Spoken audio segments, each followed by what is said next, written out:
Guys, ഇന്ന് ഞാൻ കാണിക്കാൻ പോകുന്നത് ചോളം വെച്ചൊരു റെസിപ്പിയാണ്. ചോളം നമ്മളിങ്ങനെ വാങ്ങിച്ചു കഴിഞ്ഞാൽ എങ്ങനെ കഴിക്കാം എന്നുള്ളതാണ്. അപ്പോൾ ഞാൻ ആദ്യം ചോളം വാങ്ങിച്ചിങ്ങനെ അത് ക്ലീൻ ചെയ്ത് വെച്ചിട്ടുണ്ട്, കഴുകി വൃത്തിയാക്കി ഇതെല്ലാം മാറ്റി കഴുകി വൃത്തിയാക്കി വെച്ചിട്ടുണ്ട്. ഇനി ഇത് നമുക്ക് ഒരു പാത്രത്തിലിട്ട് വേവിച്ചെടുക്കണം.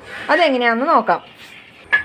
അപ്പോൾ ഞാനിവിടെ ഒരു ഉരുളി എടുത്തു, അതിൽ വെള്ളം ഇട്ടിട്ടുണ്ട്, അതിപ്പോൾ ചൂടായി വന്നിട്ടുണ്ട്. ഇനി ഇത് നമ്മൾ നന്നാക്കിയ ചോളം ഇതിലേക്ക് ഇട്ട് കൊടുക്കണം. ഇനി അത് കുക്കായി വരണം. ഇങ്ങനെ ഒന്ന് മറിച്ച് കൊടുക്കണം. അത് ഇനി നമുക്ക് കുക്കായി കഴിഞ്ഞിട്ട് എങ്ങനെയാണ് ചെയ്യുന്നതെന്ന് നോക്കാം. ഹലോ ഗൈസ്, ഞാനപ്പോൾ ഇവിടെ വെന്ത് കഴിഞ്ഞ് ഇത് അടർത്താൻ തുടങ്ങിയിട്ടുണ്ട്. ഞാനിത് അടർത്തുന്നത് ഒരു സ്പൂൺ വെച്ചാണ്. ഇത് കുറച്ച് പണിയാണ്. അപ്പോൾ നമ്മളിത് ആദ്യം ഇങ്ങനെ അടർത്തി എടുക്കണം. ഇത് ക്ഷമയോടെ അടർത്തണം. ഇത് നല്ല ചൂടാണ്, ഇപ്പോൾ വെന്ത് വന്നേ ഉള്ളൂ. കണ്ടില്ലേ, നല്ല ചൂടാണ്, ആവിയൊക്കെ വരുന്നുണ്ട്. ഇത് അടർത്താൻ കുറച്ച് ക്ഷമ വേണം കേട്ടോ. അപ്പോൾ ഞാനിത് ഫുൾ അടർത്തിയിട്ട് പിന്നെ കാണിച്ചു തരാം. അപ്പോൾ ഗൈസ്, ഇത് കഷ്ടപ്പെട്ട് അടർത്തിയെടുത്തിട്ടുണ്ട്. ഇത്രയും കിട്ടി.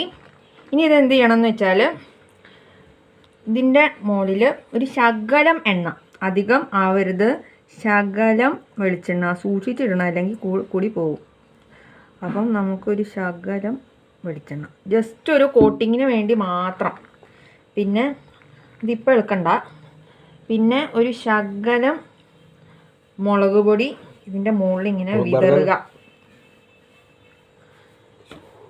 കുറച്ച് വിതറുക. നമുക്ക് എരിവ് അധികം വേണമെങ്കിൽ അധികം ഇടാം. പിന്നെ അതും ഇങ്ങനെ മിക്സ് ചെയ്യുക.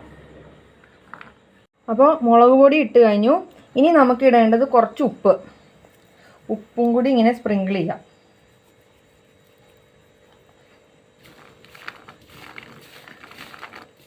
ഇനി നമ്മൾ ഇടാൻ പോകുന്ന ഒരു കാര്യമാണ്, കുറച്ച് സ്പൈസി ആവാനായിട്ട് കുറച്ച് കുരുമുളക് പൊടി. അധികം സ്പൈസി വേണമെങ്കിൽ കുറച്ചും കൂടി ഇടാം. എരിവ് നോക്കിയിട്ട് വേണം ഇടാനായിട്ട്, അല്ലെങ്കിൽ കൊച്ചു കുട്ടികളൊക്കെ വീട്ടിലുണ്ടെങ്കിൽ അവർക്ക് അധികം എരിവായാൽ അവർ കഴിക്കില്ല. അതുപോലെ എണ്ണ നമ്മൾ അധികം ഇടാൻ പാടില്ല, നമുക്കത് കഴിക്കാൻ പറ്റില്ല.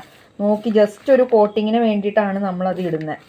അപ്പോൾ നമ്മുടെ ഈ സ്വീറ്റ് കോൺ എങ്ങനെ കഴിക്കാം എന്നുള്ളതാണ് ഇതിപ്പോൾ കാണിച്ചു തന്നെ.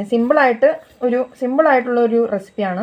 നിങ്ങൾക്ക് പെട്ടെന്ന് ഉണ്ടാക്കി ഒരു വഴി പോകുമ്പോൾ സ്വീറ്റ് കോൺ കണ്ടു കഴിഞ്ഞാൽ പെട്ടെന്ന് ഒരെണ്ണം വാങ്ങിച്ച് വീട്ടിൽ കൊണ്ടുവന്ന് ഇങ്ങനെ ഉണ്ടാക്കി ചായയുടെ കൂടെ ഒക്കെ പെട്ടെന്ന് കഴിക്കാവുന്ന ഒരു റെസിപ്പിയാണ്. അപ്പോൾ നിങ്ങളും ഇത് ട്രൈ ചെയ്തിട്ട് ചായയുടെ കൂടെ കഴിക്കുക. പക്ഷേ ഒരു കാര്യം, ചാനൽ സബ്സ്ക്രൈബ് ചെയ്യാൻ മറക്കരുത്. Bye bye.